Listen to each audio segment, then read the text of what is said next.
How does a purple, elegant fox who's a bard say hello to her viewers and start off her video? Skipping a little bit. Foxy and her Hamilbard. My name is Foxy and her Hamilbard. And there's a million tales I haven't told. But just you wait, just you wait. Alright, so that's a thing I just did.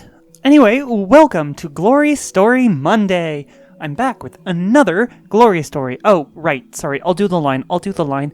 Greetings, brave adventurers! My name is FoxyBard, and as I was saying, it's Glory Story Monday.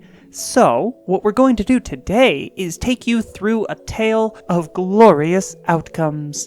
It's also kinda gay, which, as you know, is definitely something I hold close to my heart. It's just one story today, but it's a very long one, so you will not be disappointed. So, grab yourself a seat around the fire as we dig into this story of role-playing. Our story today is from the user Jupiter Callisto, and it is entitled, I pulled off a heist and then turned a potential problem into my character's potential girlfriend. And as a warning, it's very long. That's not a warning for me. That's an invitation. Tale start. So, the story starts with me, a baby D&D player just starting out. I made my first character, a tabaxi rogue named Amalthea, named after a moon of Jupiter. I think I said that right. Let me double check. It's Amalthea. My bad. Amalthea. My first official mission came around, a heist. I had a very small group of NPCs, as the other party members were responsible for breaking our party member, Captain O'Kane Cena the Daring, out of jail. We had sending stones connecting to another character, Moon. This comes in later. Some backstory. My character is sort of a cliché, abandoned at birth and raised in a village by humans. She lived in a library and now aspires to be a great historian and fill her mother's library with books on her new discoveries. She's also a hopeless bisexual. Find me a bisexual who isn't hopeless. Come on, I dare you. Back to the main story. An NPC named Vance was responsible for forging some documents I would need. The plan was to tell someone at the embassy that I was tasked with transporting the gem from one place to another. I walk in and look around before being greeted by a halfling man named Gavin. I tell Gavin the story, give him the papers, and he begins looking through them. Gavin looks up and says, "You're missing many pages here." I panicked and cast Charm Person. It worked! Amalthea, well, can't I just give you the other papers later? Gavin, I don't know. Amalthea, I mean, it would be such a shame if I came back from here empty-handed. My family would hate me, and I'd be a laughingstock in my town. All I'm trying to do is take this gem back where it belongs. Gavin, basically crying. I'm gonna change his voice for this. Oh, no, that would be bad. Just promise you'll give me the papers. I said yes, and Gavin led me to the back. The DM then tried to give me an opportunity to ruin the whole thing. You'll notice a bunch of jewelry in the room. I debated heavily about this. I could ruin my first mission for my own petty wants. Eventually, I decided. I try to take some. I don't remember what I rolled, but I know it was high. I grabbed a handful and stuffed it in my bag. Gavin gave me the gem, and I was out of there. This took maybe 30 minutes out of game. Enter Estelle LaRouge. Amalthea and her team of NPCs were trying to blend in and act normal as the spell was going to wear off soon, and Gavin would know he was being charmed. An orange tiefling lady in Roma clothing was pointed out to me. I reproached her, as my brain said, "Ooh, pretty lady. Oh, girl, same. Ugh." Immediately, she said, "You have to let me read your fortune," and began spouting all this nonsense. I went along with it because, pretty lady. She introduced herself as Estelle La Rouge. Yes, her real name. And I, a fugitive who had told Gavin my name, told her my name was Tiana. I did, however, have Amalthea slip up and say, "Amalthea." Ugh, oh mood, no one can think straight when faced with a pretty girl. Towards the end of her show, Estelle stepped back and held her hand out to reveal she was holding the gem. She thanked me and was suddenly in pirate clothes. Oh no, I love her even more now. Of course, a chase ensued. I tried to fight her along the way, and she had pulled out a cutlass. Now here's the moment I knew this was my new romantic interest. She put the cutlass in her mouth and began climbing a building. I began shooting at her hands with my short bow, trying to get her to fall. It didn't work, and she reached the top of the building. Luckily, we had a really powerful NPC with us, who, coincidentally, is a 6-year-old girl named Zaletti. Zell pushes Estelle off the building using magic. Estelle, of course, because she's really cool or whatever, catches herself and lands perfectly. As she's regaining her composure, I see the gem around her neck. I run up and grab it. DM told me to roll a strength check. It was low, and I wasn't sure it would beat hers. I told the DM the total, and then panicked and said, I kiss her! Turns out I had already won. Oh, that's foxing gay! Oh. The guards began to close in, and Estelle runs off, kissing Amalthea on the cheek as she passes. Amalthea runs as well, and hides behind a building, watching Loki, yes, that Loki, and his daughter Zell talking to the guards. When did Loki come up into the... whatever. Loki tries to lie to the guards and fails miserably. I think quickly, check to make sure nobody is looking, and bury what I stole before running out. Bury in what? Amalthea. Stella! Referencing Zell. You look so tired. It's okay, Mommy's here now. Do you want to go get candy later? Zaletti. Yeah! Amalthea. What seems to be the problem here? To the guards. Guards. Who are you? Amalthea. I'm his wife and her mom. Is there a problem? With this, we roll some more things, and then Zell says something amazing. Zell. Yeah, there was the scary orange lady. Guards. Scary orange lady? Zell. Yeah, she had a pretty gem. She went that way. I have never been a prouder mom to a child I don't own. Do you own children? Is that how that works? Do you own children? Someone get back to me on that. After this, we have the rest of the prison break, and I have a rivalry with pretty lady, Estelle. 2 of our party members were captured during the prison break, Sakoshi and Shiva.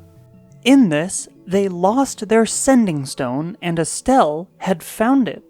She used it to contact Moon and asked to see Captain. We agreed to lunch, but didn't bring him with us. The party made me stay outside, but that didn't stop me. I sat next to her and listened to everything she said. She was claiming to be the daughter of Captain, which wouldn't have been possible as he was only in his late 20s and she was an adult. She made the excuse of the Feywilds. When in doubt, blame the Fey. Actually, don't do that. Don't anger the Fey. That's bad for you. Don't do that. I didn't buy any of this crap. Later, back at the inn, Estelle found me, and we talked.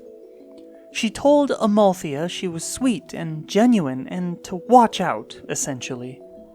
The DM said it was the first time I had ever seen her say something honest.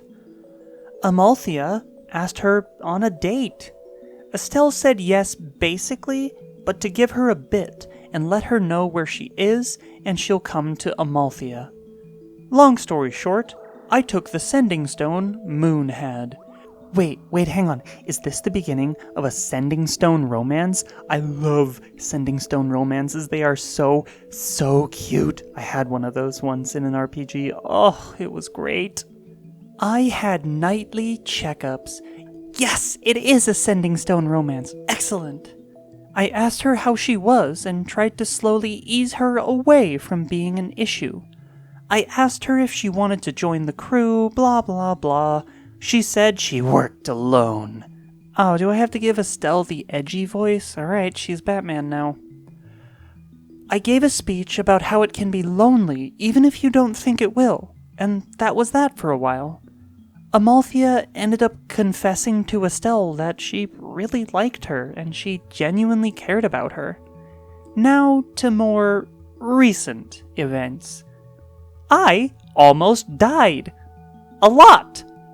We were walking through a forest to get to Sakoshi's grandparents' house, who was revived now, lol, and we came across some mushrooms. Zetar, the new character Shiva's player made after Shiva left, ate one. He's immune to poison, so nothing happened besides him throwing up. Amalthea, the one who wants to make massive discoveries, picks up a mushroom. She fails her charisma save and is forced to eat this mushroom. Basically, I have at the least 3 days to live, and at the most 3 months. And there is only one cure. Please tell me the cure is kissing a cute girl. Please tell me the cure is kissing a cute girl. That night, Amalthea talks to Estelle on the sending stone, basically letting her know she's dying. Estelle's response was basically, alright, she's Batman. No, you aren't. I'll be there in a few days. Estelle is now with the party at Sakoshi's grandparents' house, and she's sharing a room with Amalthea. Ooh. Spoiler alert, Amalthea doesn't die. Sakoshi does, though. Again. And is revived. Again. At this point, he's gotta have a punch card for this. Anyways, I got sick for one of the sessions and couldn't make it through the rest of the game, so we just said I stayed at the farm that session, which gave me the opportunity to go on the date. The date went well. Amalthea wore a suit. Oh, Milani have mercy. Ugh, girls in suits. During the date, Estelle revealed some backstory about how the last person she loved died, and Amalthea told her that she wouldn't die on her, and if she did, Estelle would be the one thing worth dying for. Amalthea got punched in the face. Amalthea told Estelle, I wanted to use my dying to tell you this dramatically, but I'm not dying anymore, so fox it, I'll tell you now. I love you. Amalthea, once again, got punched in the face, and then Estelle kissed her. Foxing Dumbo. Later that night, Estelle apologized and said she was bad with feelings. No, really? Amalthea said she understood, but she couldn't change how she felt, but she would stop bringing it up. Then there was a big battle, and I almost died twice. Then a third time to Sakoshi and her big axe. Wait, why are you fighting? I thought you guys were friends. Amalthea went in to tell Estelle Sakoshi just almost killed her, and before she could, she was promptly smacked by Estelle. Is punching people just Estelle's love language, I guess? Amalthea, ow! Estelle, don't ever do that again. Amalthea, huh? Estelle, you almost died. You're so stupid. Ugh. Amalthea. Well, you aren't gonna like what I came in here to tell you. Estelle. I'm bad with feelings and stuff. I told you. She stopped being Batman because I didn't like doing it. That was the most recent session. Sorry for the quick ending. It was getting long, and I wanted to take out any unnecessary details. I know it probably seemed rushed. Tail end. Oh, that was so gay. I love it so much. Oh, I really hope that these two do end up getting together. I know it's just a game, but it's a good story. It's fun. I always adore love stories where one of the people is helping the other to heal from old wounds and grow as a person and kind of, learn how to love again. Oh, it's so cute and sweet and wonderful, and it's better when it's sapphic. I can't explain why, it just is. Actually, I can explain why. It's because I'm a lesbian. That's why it's better. Never mind. Yeah. I couldn't entirely keep every detail of the story straight. It's probably because the story wasn't very straight. That makes sense now. But it was still entertaining enough, and I adored reading it, obviously. And yeah, if I were in Amalthea's shoes, I'd probably go for Estelle as well. She sounded pretty neat. Okay, and I'm doing crappy cover songs for my outros now, so wish me luck! Some Foxy once told you press like to like the video, and also you should subscribe to and scroll down and press the bell with your finger and your thumb to be told when I upload more videos. Well, the comments start coming and they don't stop coming. Tell me what you thought in the part that says comments. I lost it. Well, you get the idea. In addition to all of the nonsense I just sang, there is as well the FoxyBard Discord server. The link to that is in the video description. And now, not in song, I'm going to thank my patrons over on patreon.com/FoxyBard. Critical Kunik, Stephen Reyes, Sylvia, Cintaria, Tegan Longtail, ZeroFang881, and Zerolo. I love and appreciate all of you so much. You are the people who let me keep doing this without worrying too much about what might happen. If you would like to also become a patron, head on over to patreon.com/FoxyBard. That link is also in the description, and sign up. If you link your Discord to your Patreon account, you will also receive a special rank in the FoxyBard Discord server, as well as access to the patrons-only channel, which currently is just unlimited pictures of my cat, so lucky you! There are some more better rewards in the pipeline, including potentially some of my own homebrew, and there's also a campaign setting I would love to share. So head on over to patreon.com/FoxyBard and sign up. That will do it for this Glory Story Monday, however. I hope you got your Foxy fill. But even if you didn't, sorry. Let's douse the fire and get back to our own adventures.